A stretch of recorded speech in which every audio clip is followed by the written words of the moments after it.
Türkiye Aşık Savaşımızın taraftarı Ürün Ödük'ün taraftarı kendisi. İnşa aldığınız nasıl bir yutasınız bir bulalım. Hani yutasınız yakındayım. Üçüncü soru.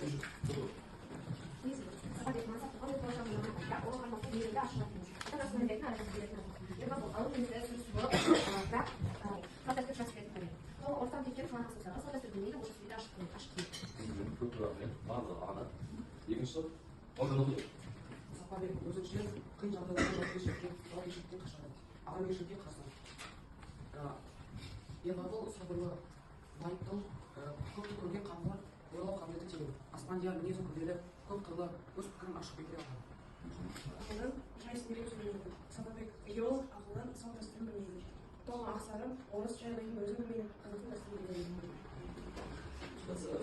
Бірінші соru.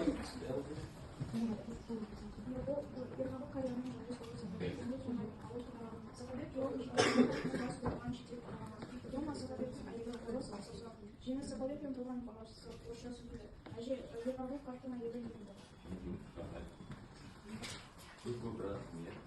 Көрініс болса әңгіме бойынша ізіндіреді. Бізде ордаға бауыржан мен жүлдер шақырамыз. Көп рахмет.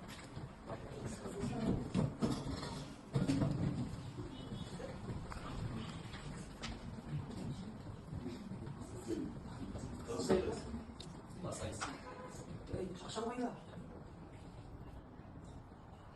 Кемпір, шақшамайда деймін. Сен де пайдалы айтатын жүреді екенсің. Өзіңнің қай жерге қойғаныңды білмейсің бе? Қақпасың бәрі. Ажалынан бұрын өлтіресің. Өзің өлейін деп шаршап жүрсек. Ей кемпір, көрсек бағала кемпірді алып келемін. Жетіпсің. Сен бір жақтан сен, балаға ана жақтан. Осы Қаратүбектің басында жұмақ барда екең аспайсың, иә? Қақпасың. Осы балам келсін, бірден аттардан еркектен. Жалғыз қаласың, олмақ не тізейін жақтан. Не дейсің маған? Алла деген, Алла татып жүрсің мына жетпей. Көтерсейші басыңды. Туған жері, елі, орала. Сен алған Құдайдың тамағы жоқ.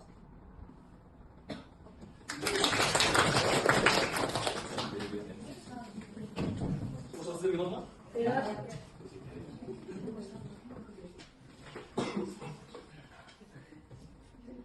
Тоқтан кеп шығарып тақтаға? Аймон?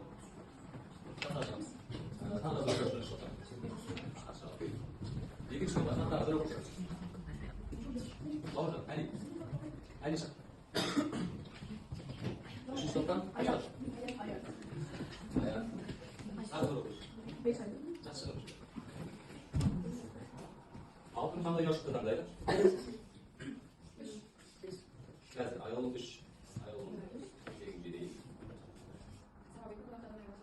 Ол өзінің үйіне қонақ болып келгенмен, ол сол үйдің адам болған негізі.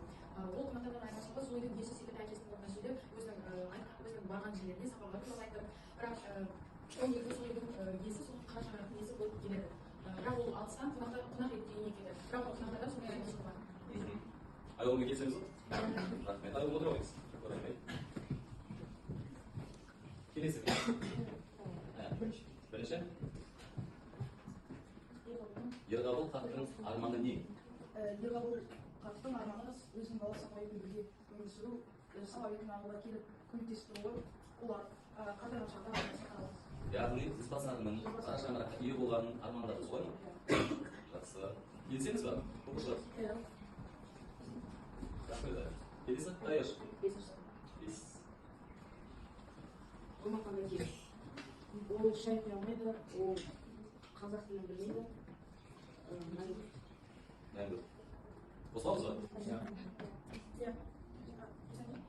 Бұл негізінде ұстанған қазақ, яғни осы қарапайым қызы, және де өте де яғни қалай айтсам болады.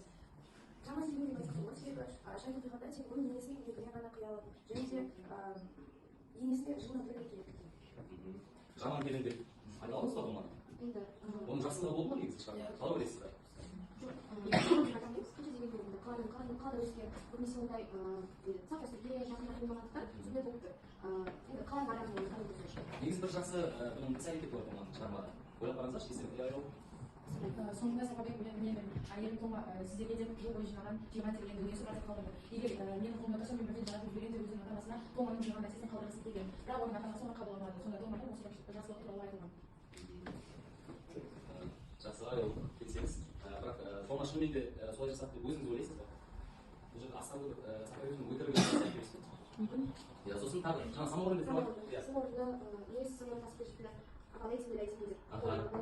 осы Бұл жерде яғни келесі кейінгі қызметін атқаруға тырысты деуге келеді иә тағы кім қай жүрші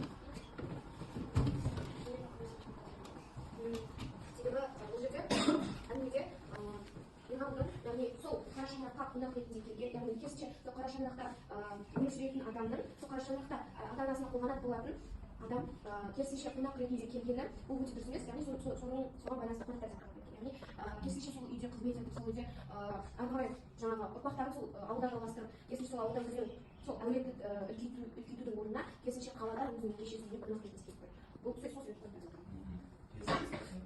Foto versin болады. Altı күші ашады. менің себепті айта кетсін. Жақындады. Менің ойымша себебі ол өзінің ата әжесінің жылына бір яғни ол оларды сонша қалай болады көп көрсеткен жоқ және де сонша жақсы ата-ана тарапынан өзінің ата әжесі туралы біле алмады тани алмады солай түсінеміз көп көп рахмет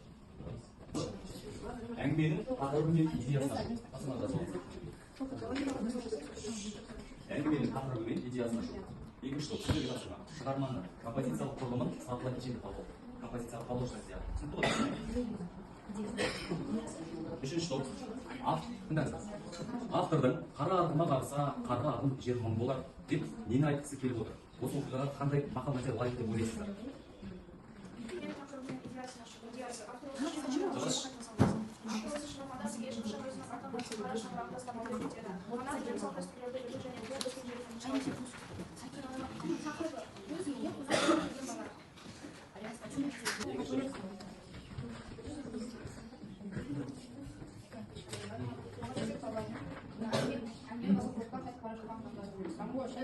дұрыс байланысты yanlış adım işte koyuyor.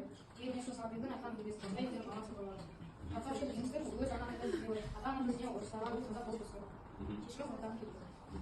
рахмет дұрыс тасыма алтыншы топ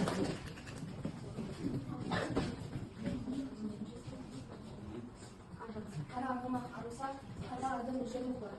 Бұл мақал сатабектің байланысты себебі Сағадет болғанда ол өз ата-анасына үй жұмысын жасауға міндетті болды. Бірақ ол кеткеннен кейін сол хаттарға соған жасап үйлену болады. Оғандықтан есіл көлден жұқтайда бізге зар болар. қалай Есіл көлден аттайса бір көлді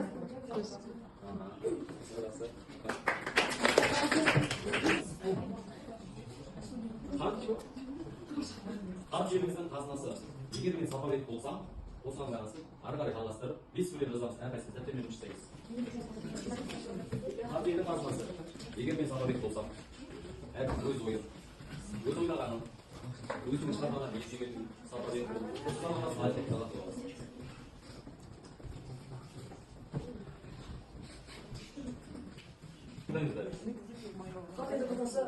егер де мен сапарбек болсам ата-анамның көңілін қалдырмай қалада көшіп келе алмасам да жиі ауылға келіп тұратын едім сонда жеңіс алтай әжесінің қолына үйренетін еді сонда әжесінен және ауылдағы әйелдерден үй тірліктерінің қалай жасалуын және де шай құюды үйренуші еді ойымды қорытындылай келсем ата-анамен көзі тірі кезінде қадір білдіріп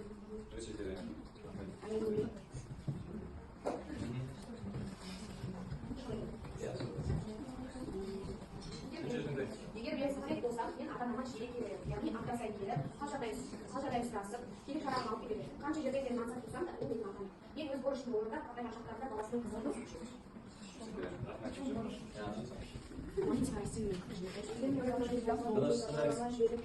яғни оларға тұрмыс тіршілікте көмектесіп еді дастархан басында мақтардан тұрмыс отырар еді Сағадеттің ата-анасына жеңісті жиілік қатарына еді себебі олар өз немересін сағынады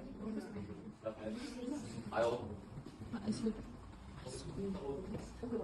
болса мен шет келіп тұратын едім олар менің туған атамнан сондықтан олар менің бірінші орында қалам деп айта алмаймын бірақ жиірек деп шығар едім екінші қайдарақ дейміз ержан жаздың ғой егер мен сапарбек болсам мен ауылдың жапырақ бейнесі болып сол ете түсетін себебі сапарбектің ата-анасы кішкене қалыбай жасында оның баласымен үйде қазақ дәстүрін білмегендіктен ауылда қалу ең ірі ұстаным еді егер сапарбек болсам мен өз ата-анамға егер мен сапарбек болсам мен болсам, мен өз ата-анамды қалдырмас едім. Егер мен Сапабек болсам, мен туған жерімді қалдырмас едім. Егер мен Сапабек болсам, мен өз ата-анамды қалдырмас едім. Сапабек мен сияқты ауылда қалғысы келмеді. Сондықтан мен оның орнында өз ата-анамды бірге алып кететін едім. Ондай мүмкіндік болмаса, мен өз ата-анама жиі келіп тұрып, бәрін олар орнына істейтін едім.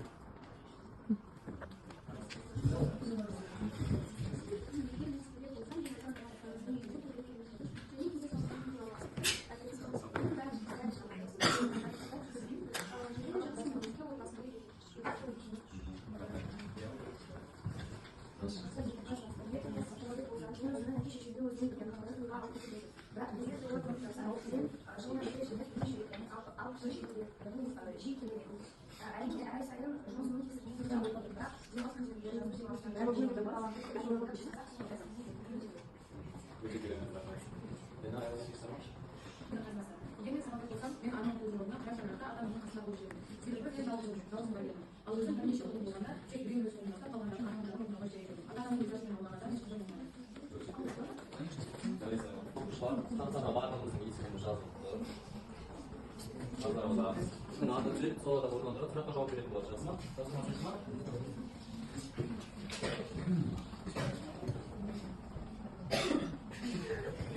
Ержан.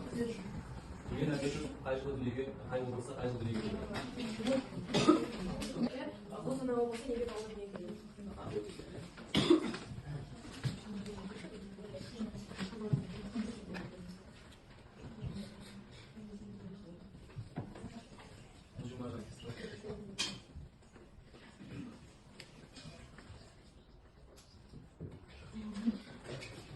Төлен әрбеті кім?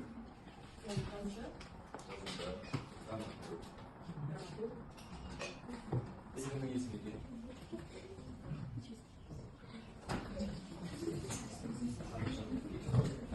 Осы шығармада көктас дегеніміз не?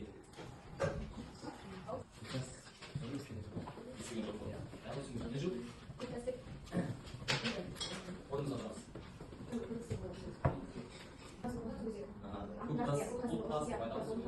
Қазір көмек көктас қанша сөз ма? Естисіңіз осы.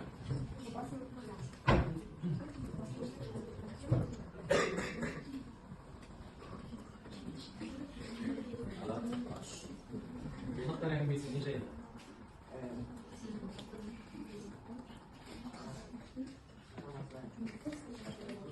Білмейді. Барлығы қонақтар болып келіп үйде.